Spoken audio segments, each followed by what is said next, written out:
I'm going to attempt to give you a window in to an ADHD brain. I had someone say to me over the last few months, you're operating on different dimensions simultaneously. And I thought, yeah, that makes sense. Let me explain. A standard logical brain is going to find a problem and look for a solution and take steps along a certain track and go methodically, one step after another. With blinkers on, we're looking at that particular pathway and we're taking each step, and then we take it so far until it doesn't work, and then, okay, that one doesn't work. Then we stop and we go back to the beginning of the game and we do another track to see if that works. And that's even how our video games are made, aren't they? But my brain doesn't work like that. My brain is open. I've got sort of, I don't know how many, possibly infinite, possibly numerate, I don't know. But I've got no expectation or stipulation that I have to follow one track. So I find a problem and then I'm open to whatever frequency might have something of value to the solution to that problem.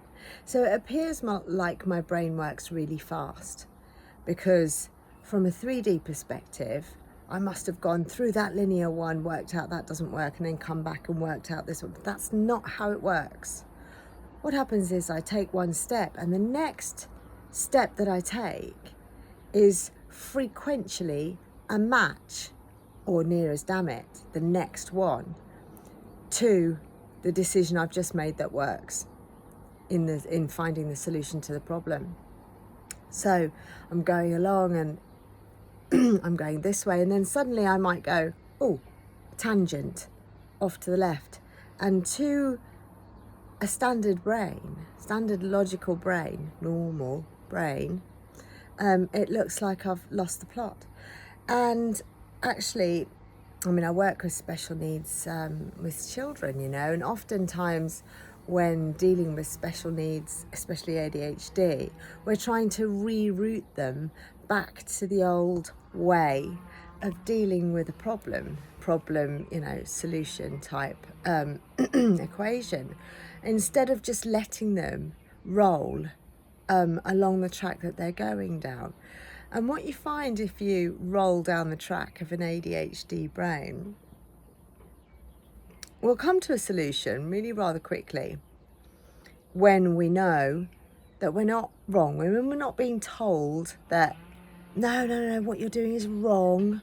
You can't do it like that. You've got to do it like this. And if you can't do it like this, which of course you can't, because you've got an ADHD brain, then we'll give you this drug that means that you can do it like that, and then you can get to a solution, but it's going to take you longer because you're at a deficit. Basically, you're not as able as a normal brain. But what I found is, as I've opened and grown into my ADHD, that and also I'm a bit older, and I don't care what other people think anymore. Your idea's crap for me, and I'm going to try my ideas because that's what feels better. And then if they don't work, well, then it's on me, isn't it? And I don't have to have all of that umbrage and rubbish that I've wasted time going and doing in this and that, and you know what I mean. When you follow somebody else's idea and it doesn't work, it's more of a downer than if you follow your own idea and it doesn't work. You kind of go, well, that's okay. Well, I do anyway. I've got forgiveness for myself and compassion, and I'm like, do you know what? I don't know anything. I really don't. And I'm my own greatest experiment. So I'm just going to whoosh along and see what works. And when I go this way, I can hop from, there's a fourth dimensional, I don't know what they are, but I'm just spitballing, there's a fourth dimensional element to the solution and it fits, I think, oh yes, I'll take that step. In the past, there used to be a game called the adventure game, right? And at the end, there was the vortex. I'm showing my age, but I love it. And you used to have to go across this grid, avoiding the vortex because it was going to eat you. And I used to love the movement of that. It was an intuitive movement, and if you made the right move, you'd get to the next stepping stone and the vortex wouldn't turn up and, you know, chuck you out into space. And I really like that. And this is a bit like that. I take a tangent, I'm going this way, and I'm going to try that. Oh, that fits with the solution. And then you think maybe you're just going to go off on the next one, you know, and do sequentially up. But that might not be the case. From fourth dimension, maybe I've got to leap to an eighth dimensional element to consider and add to the shape of the solution that I'm making.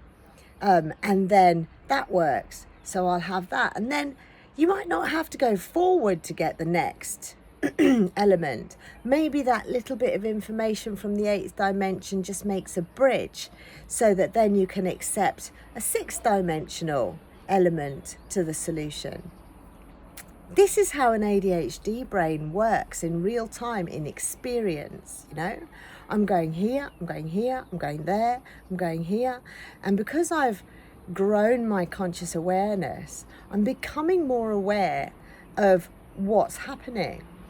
And it's always bringing me to the present moment. It's always bringing me to what's relevant to right now. And so long as I take into consideration everything that I'm feeling in the moment, and I'm getting rid of the detritus, I'm aware of the negative automatic thinking, and I'm just going, yeah, that's not useful. Let's get rid of that. Stay in the present. What's next? What's next? What's next? I'm open. I'm open. Then the next bit comes.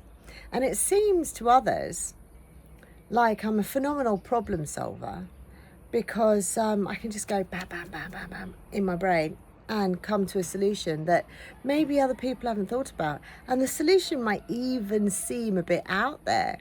But if you trust and you take that way, it's the one that works. So yeah, ADHD as a superpower, part 2, the lived experience of what that means in the times that we're now living in. Hope that helps a little bit. Helps me.